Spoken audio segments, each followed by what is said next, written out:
You are about to watch a simulation video of Unit 5. This unit is about understanding personal and organisational limitations and the importance of reflective practice.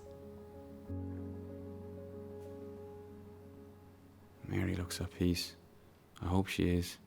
I really hope that the family are happy with the care she received before she died. I'm so glad that I chatted with Shauna.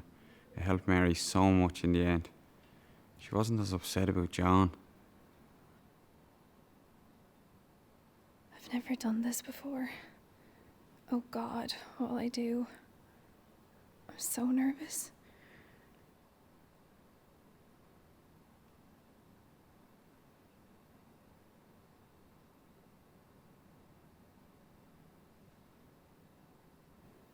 How do I touch the patient? How should I behave? Should I be saying anything, or should I just keep quiet? I really hope it made a difference. Talking with Mary is so difficult and I hate this PPE. It's so hard for patients, they can barely see us. It's strange being beside her like this. It's so quiet in here. She's so cold.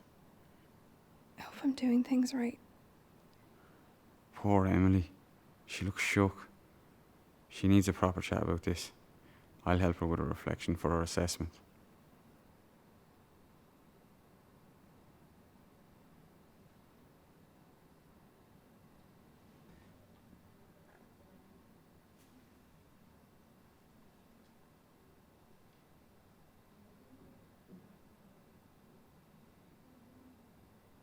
Goodbye, Mary.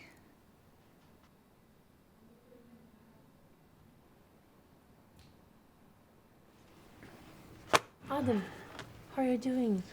I hear poor Mary died. Yeah, I'm doing okay, yeah. The chat's been great there the last few days as well, and all the team coming together has been brilliant. But I just feel sorry for John. You know, Mary was his rock. But Sean has been brilliant, and she's been advising us on all the spiritual needs, so that's been great. Well done, Adam. You did a good job.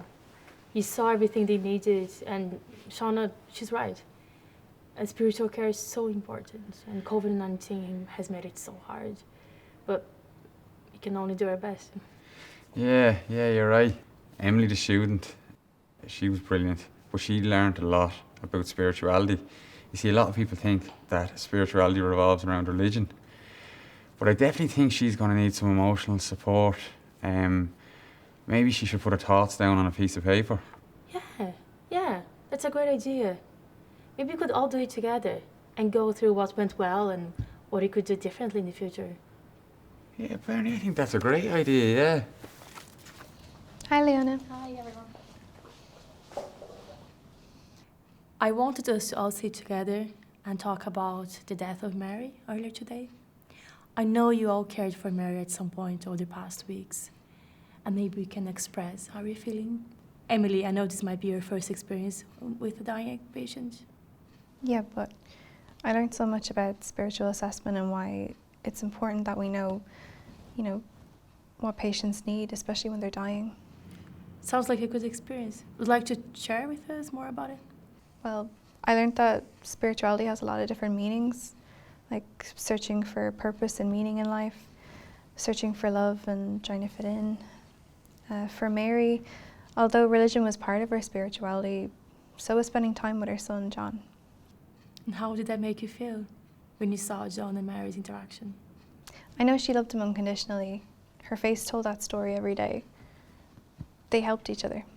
Yeah, Emily. When John was taking care of Mary, she rarely complained of any pain. Sounds like a good experience. What could improve on? Do you not think that we need to look at the visiting restrictions? I mean, if someone is at end-of-life care, should we not be looking at weeks as opposed to days? Yeah, that would help so much. Yes, I think we need to look at this. Yes, definitely. This has come up a lot of times before for families and patients talking about visiting times. I think it's a good suggestion. Well, in university, we learned that end-of-life care is, supporting people in their last years and months of life. You raised a good point. Okay, so let's chat with everyone tomorrow and try to come to a joint decision. Thank you, Emily and Adam. You did a great job. You should be proud of yourselves. And everyone, well done. I realised when I had been with Mrs. Murphy a few days later that my behaviour really did lack compassion towards her. And I went back into her a few days later to apologise. I reflected on it and was thinking about it and realised a number of things had contributed to my behaviour, and that doesn't make it right, but I'd like to make it better the next time any of these challenges occur. The first was I was in a rush to go and have a mammogram myself, and being with Mrs. Murphy triggered me to think, is that the way I'm going to end up? Another factor was John, her son, reminded me of a cousin of mine who had mental health issues and a similar relationship with his mother, my aunt, which I always found difficult to deal with. Again, none of that makes it right. But when I look on it and I think about it and I realise, do you know what I should have done? If I only had 15 minutes, I should have asked a colleague of mine to stand in and look after Mrs. Murphy, and I should have done something else.